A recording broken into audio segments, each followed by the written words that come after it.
Hello दोस्तों, जय हिंद, वंदे मातरम। मैं प्रशांत शर्मा द आर्मी मैन आज आपके बीच एक बेहद मोटिवेशनल स्टोरी लेकर आया हूं जिसका शीर्षक है भगवान तेरा शुक्र है। कहानी बहुत पुरानी है। एक बार गरुड़ जी पृथ्वीलोक पर विचर रहे थे। किसी कार्य से पृथ्वीलोक से स्वर्गलोक की तरफ जा रहे थे।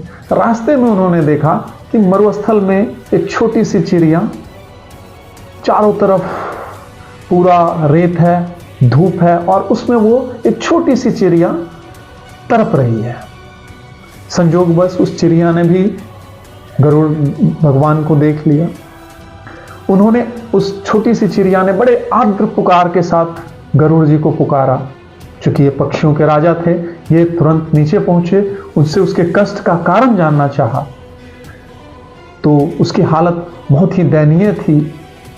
उसके पंख नहीं थे, वो वहाँ पीने को जल नहीं था, कहीं कोई दूर दूर तक छाया नहीं थी, बहुत कष्ट में था।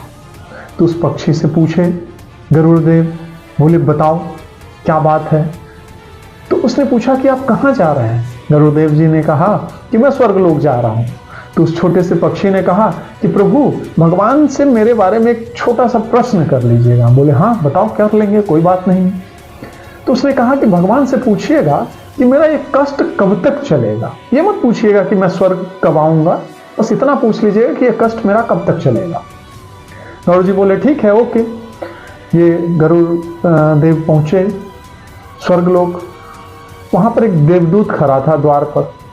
उन्होंने उससे पूछा कि अभी मैं मृतलोक से आ रहा हूं, वहां एक पक्षी है जो रेगिस्तान में पड़ा हुआ है, काफी कष्ट भोग रहा है, तो ये कष्ट इसका कब तक रहेगा, ये उसने पूछा है।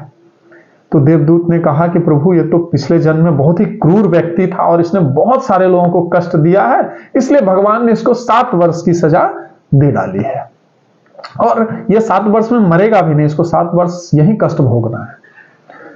तो गरुड़ जी को चूंकि उस पर बहुत दया आ गई थी, तो उन्होंने बोला कि कोई उपाय है जिससे इसका कष्ट थोड़ा कम हो जाए। तो देवदूत ने कहा कि हाँ, उसको कहिएगा कि जब भी वो कष्ट में पड़े वो सिर्फ एक लाइन दोहराए, भगवान तेरा शुक्र है। गरुड़ जी वापस चलते समय उससे मिले और उसको बताया कि देखो, कष्ट तो लंबा है, लेकिन तुम्हें मैं एक मंत्र दे रहा हूं, इसका अगर तुम जाप करोगे तो तुम्हारे जीवन में शायद कष्ट खत्म हो जाए। पक्षी के पास ऐसे भी कोई ऑप्शन था नहीं। उसने बोला ठीक है। तो गरुड़ जी ने बता दिया कि तुमको हर हाल में कहना है भगवान आपका शुक्र है। गरुड़ जी चले गए, अपने कार्य में व्यस्त हुए। 1 सप्ताह बाद वापस वहीं से गरुड़ जी का लौटना हुआ। उन्होंने नीचे देखा तो उस पक्षी को देखकर उन्हें बड़ा आश्चर्य हुआ।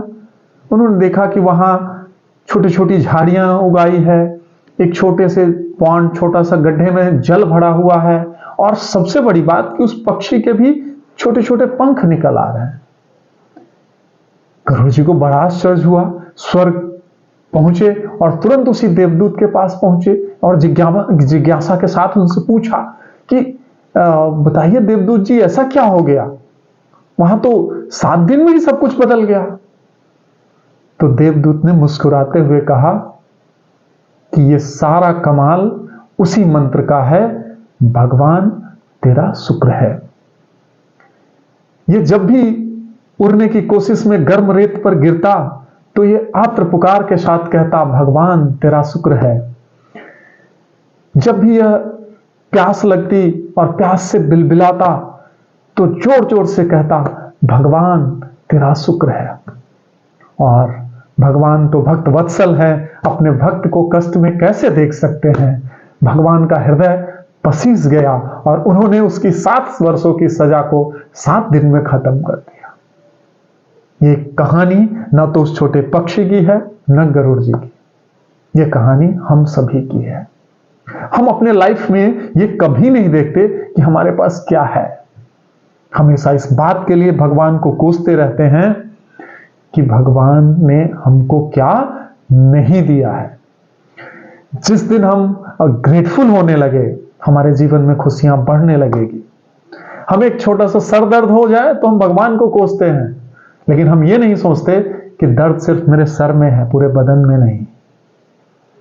तो आज के बाद आप चाहे कितनी भी समस्या में रहे, इस मंत्र को याद रखें, भगवान तेरा शुक्र है। मेरे चैनल को अगर आपने लाइक और सब्सक्राइब नहीं किया है तो तुरंत कर लें। धन्यवाद। जय हिंद।